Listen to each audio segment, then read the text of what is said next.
శ్రీమాత్రే నమః. ఈరోజు మనం 18వ శ్లోకాన్ని చెప్పుకోవాలి. అంతకంటే ముందు ఒకసారి 17వ శ్లోకాన్ని చెప్పుకుందాం. కాశ్యశ్చ పరమేశ్వాసః శిఖండీ చ మహారథః ధృష్టద్యుమ్నో విరాటశ్చ సాత్యకిశ్చాపరాజితః.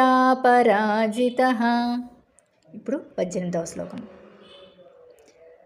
ద్రుపదో ద్రౌపదేయాశ్చ సర్వశః పృథివీపతే సౌభద్రశ్చ మహాబాహుః శంఖాన్ దద్ముః పృథక్ పృథక్.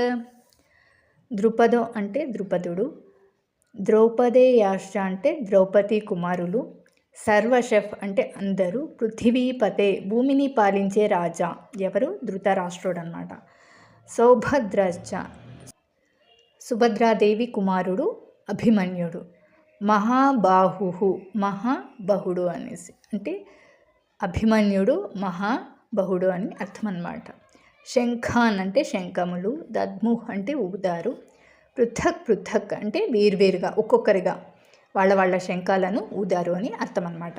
మొత్తం భావం వచ్చేసి, ఓ ధృతరాష్ట్ర మహారాజా, ద్రుపదుడు, ద్రౌపది కుమారులు, మహాబాహుడైన సుభద్రా కుమారుడు అభిమన్యుడు వీరందరూ ఒక్కొక్కరుగా తమ తమ శంఖాలను ఊదారు అని ఈ శ్లోకం యొక్క అర్థం. శ్లోకాన్ని ఇంకొకసారి చెప్పుకుందాం.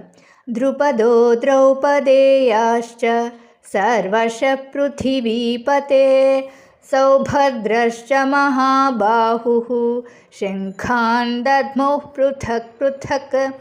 19వ శ్లోకాన్ని రేపు చెప్పుకుందాం.